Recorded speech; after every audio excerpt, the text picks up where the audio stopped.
Congresswoman Nicole Malliotakis. I have to ask your question because huge news that's happened in the last 24 hours. Your colleague from Florida, Congressman Corey Mills, has filed an article of impeachment against President Biden for withholding military aid that has been specifically allocated by Congress. It was part of that big aid package that President Biden was lumping also with Ukraine and Taiwan and all those things, as you know. Would you back this move to impeach the President of the United States?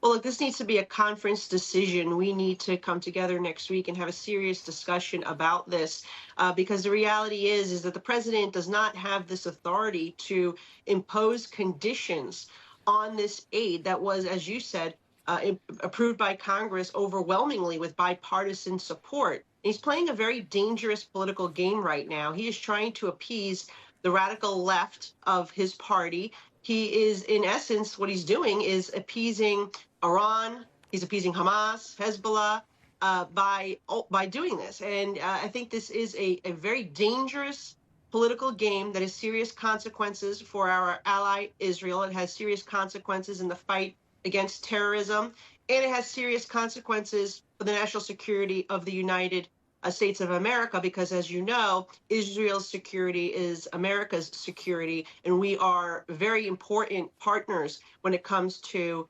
intelligence, when it comes to military and national security. They are the most reliable ally we have in the region, and we must make sure that they are successful in defeating Hamas. So I think it's going to be a very serious question that we need to discuss when we return as a group. But I believe that this is an impeachable offense, I believe, and that's why we have to really go through this as a group with our speaker and see what the direction will be. Do we have any sense of the kind of timetable that we're looking at if this were to go forward? No, look, I mean, obviously this was introduced when we had already left town, so there's been a minimal discussion about it.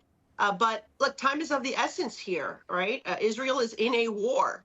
And for the president to hold up aid that has been overwhelmingly approved, and this is just another example of a dangerous foreign policy by this administration. Quite frankly, Israel, I believe, would not have been attacked if President Trump was in office. I think the same thing with the Ukraine and Russia war. I think that this president has made astounding bad decisions when it comes to foreign policy, starting with the appeasement of the Nord Stream 2 pipeline in Russia, of course, the debacle withdrawal from Afghanistan, thousands of people who hate us, right? ISIS-K and Al-Qaeda terrorists released from Bagram Air Base that we don't know who they are, where they are, or what their intentions are. Meanwhile, we have a wide open border. Some of them could be here right now. And then you, of course, have the appeasement of Iran, giving them billions of dollars, waiving sanctions, allowing them to have lucrative oil sales to communist China. And there's a slew of other foreign policy that has been very dangerous for the world and for the United States. And so I think, honestly, with a few months left, the reality is impeachment, even if there was an impeachment, it would be killed by Senator Schumer because, of course, everything's political on the Senate side.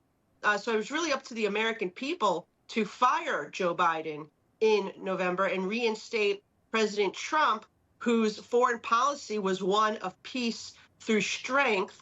And we had a secure border, we had a strong economy, we had the lowest unemployment, particularly for minorities and women. And that's what we need to do. And there's so much more at stake, right? The Tax Cut and Jobs Act that are expiring in 2025.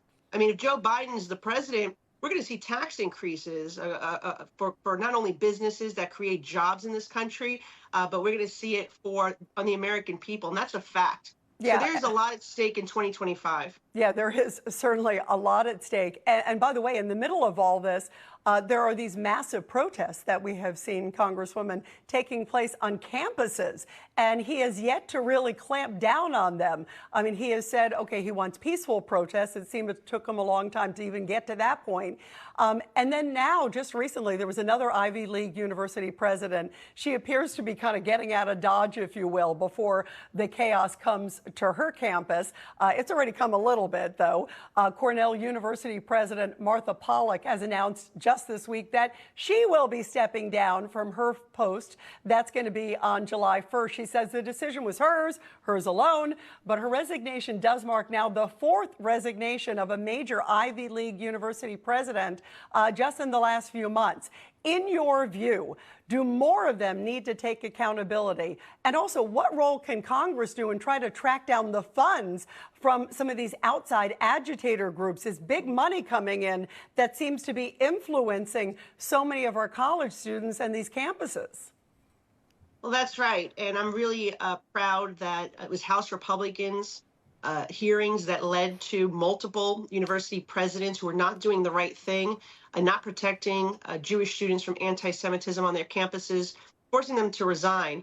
But we have a lot more to do. And I'm proud to also hear that our speaker says that he wants to strip federal funding from these universities and deport students who have foreign visas, student visas that are here and are also participating in this anti-Semitism. I've introduced multiple pieces of legislation that would address this issue.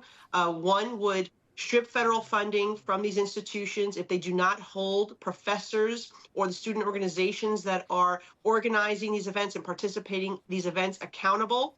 The second bill would deport foreign students, strip their visas. It is a privilege to come to the United States of America and study at one of our top universities. And if you are here promoting anti-Semitism, then you need to go.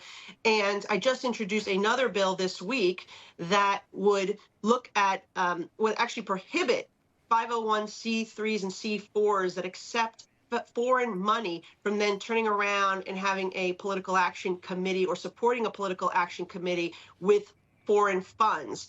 That is, I think, a critical thing that we need to look at. It is a loophole right now, and the far left and foreign adversaries are exploiting that loophole. So my legislation would address that and stop it from happening.